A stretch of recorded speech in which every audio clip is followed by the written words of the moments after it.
Hey guys, welcome back to another episode. My name is Bobby, and today I want to talk about Marvel Snap. This is a new free-to-play game you can play on Android, iOS. It is a Marvel licensed game, and it is a collectible card game.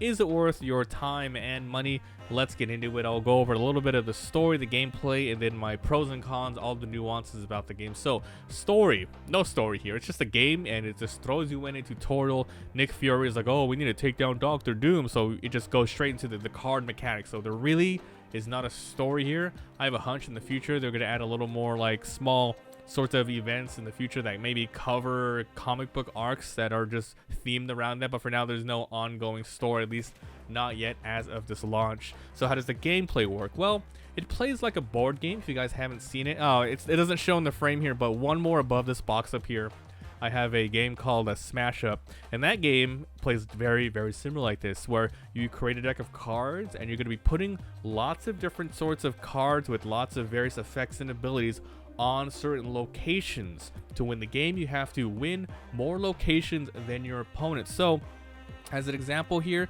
every single round, every single game, it's very quick, maybe like 5 minutes or so. It lasts 6 rounds. It kind of plays like Hearthstone, and Ben Brode is one of the lead developers here. He was from Hearthstone, but he left to go do other stuff, and one of those things is this game. So you have 6 turns. You're going to be drawing some cards in your hand. Turn 1, everyone starts with 1 mana. Turn 2, 2 mana, 3 mana, and so on until you win. Every card costs 1, 2, 3, 4, 5, or 6 mana. Maybe later on you can find higher ones. I don't know yet. But basically, one of 3 locations is going to be revealed on turn 1. Turn 2, another location. The third location is revealed depending on the requirements of your cards. If you have enough mana, you're going to be putting cards on any location you want. These locations have lots of various abilities. Some do things like, as soon as they're revealed, add a card from your opponent's deck into your hand, which kind of shows a little bit more strategy there. There's other ones where it says, oh, this one has a 25% chance for a card to be destroyed, which is one of the most devastating ones I've seen. And some of the more simpler ones, but cool, it's like, oh, this is a squirrel park. It adds squirrel cards to every single other location there, and then you're gonna be playing cards simultaneously in your opponent. So you're gonna be picking your cards, putting them in a location, pressing accept, and then it gets revealed right away. So you're kind of guessing, or you're going and planning out your moves before your opponents. You're not directly attacking your opponent. Some cards do manipulate things, like, oh, I get more power during this one. If my opponent has more cards here, my card gets more power, that sort of thing. But you're not directly attacking them, destroying HP, none of that. It's just who can get more power at a location. It gets really tense at the end, because like it always comes down to the wire. You're winning like 1 location, they're winning 2. Now do you want to put everything on 1 location and maybe win 2 of them, or maybe outsmart them? It's really fun that way. And that is the game. That is pretty much the game. That's how it goes. So with that being said, one of my thoughts, what are the pros and cons about this game? Well, I have to say, for a free-to-play game that they are trying to really harken that this is not a pay-to-win game, I believe them. I really do. I think this is well worth your time if you like casual, fun card games where it's not predatory, there's no gacha, and it doesn't like beat you over the head. Hey, spend money. Everything here, all the money you spend in this game is used to only upgrade your cards visually. So you have a basic card. Once you upgrade it once, it becomes uncommon, and then it frame breaks, meaning like, oh, maybe their arm or hair goes out of the frame and it looks a little bit more crazy. And then you can upgrade it later, and then it becomes 3D breaking, so you can see a little bit more, and so on and so on. Sure, you can pay extra currency to get all the stuff you need to level them up, but you still always need to keep grinding via just playing to unlock the currency to unlock new cards. And that's the only way to unlock new cards in this game. It's interesting because there's no trading here, there's no unlocking things with a card pass, there's no gacha. It's just you have a basic account and you level it up by doing the visual cards.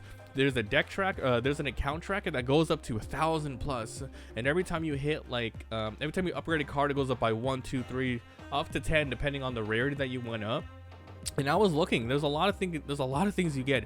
You get currency, you get premium currency, you get random cards, you get lots of variants, which is the same thing as your regular cards, except maybe like, oh, instead of a really crazy awesome steroid out looking Hulk. It's a nice cutie one, or a variant one where it's a different one, but it has the same ability, so you can customize your deck that way. Every deck has 12 cards. You can have a couple of different decks at your disposal. You can switch them out anytime you want. You can change your avatar profile, your card backs, and all that good stuff. So yeah, it is not predatory at all.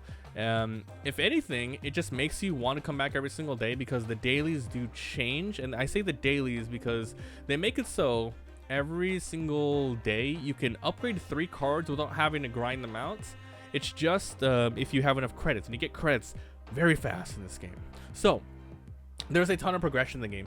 I have the game open here really quick. So basically there is your account progression, which is just tied to just leveling up your cards, which is the collection one, and that's the one where you get stuff. There's season rewards, which is just you keep playing, you get credits, you get boosters, you get avatars, you get card backs. And then you have stuff like season pass. Now, season pass, guess what? Surprisingly, this season pass is free. Like, what? It's free. You don't do anything. It's just there. So as long as you're here spending time playing the game, you get stuff. Now, every single day you get missions. If you guys play like Fortnite or anything like that, or anything with the battle pass, really, you get like daily and weekly quests to do your battle pass missions, and then you get stuff. You get cards, card backs, once again, all that good stuff. It's a good way of unlocking a lot of new things. So there's a lot of progression here. It's really cool, and I think the gameplay is fun. I really like it. It's not like hardcore like Hearthstone, Magic the Gathering, Runeterra. It's not. It's very fun, simple. Anyone can win. You don't feel too bad if you win or lose, because the games go very fast. And when you do win, it's because you outsmarted. You actually think about stuff and putting it down. You're like really strategizing in your head, even though there's only so many things you can do. There's more. There really is more than you think. Like, it looks simple at first, but it gets very strategic later on, especially with the different kinds of decks you can make once you unlock way more cards. It gets insane. Now, with that being said, what are the bad stuffs? Well, I don't know the roadmap of the game. At the moment, it's a little lackluster in terms of the PvP aspect here. There's no PvE at all. It's only quick match. Unless I'm missing something here, there is only a quick match. Later on, maybe you unlock some rank there ain't, or maybe later on they're gonna have like tournaments or seasons. But basically, it's just you hit play, and then you randomly match up with someone else. Win or lose, you do your missions, and that's it. There's nothing else to do, which is fine for a launch, but I don't know. I'm looking at the news here on the page, and I don't know. I don't know what else they're adding, so I'm going to have to look it up, but I'm just going on what's on the game today. This is like 1 or 2 days after launch, by the way. So remember, this is all free to play, but I think they have a really good thing going on, and they really do. They also have like daily launch, like daily things and all that stuff. But yeah, there's no friends, so you can't just play against your friends. There's no guilds, so you can't like work together with other people. There's no chatting, it's just emotes, which is very weird. This is like a game where you play against other players. It's a card game, but it's very solitaire. And half the time I feel like I'm playing against AIs, because they make really dumb decisions, but it's just probably because people are just getting there and learning the game. And I know they're real people because they're making me wait. I click my turn, I wait for them to finish their turn. So I know they're real players, and their names are a little whack, but man, I think Marvel Snap is a good release. It really depends on what they're gonna add later, but right now it's not free to play. You have to play just as much as people who want to pay for the variants to upgrade their account level to unlock new cards. You are unlocking cards at the same rate they are for the most parts, but once you get to the high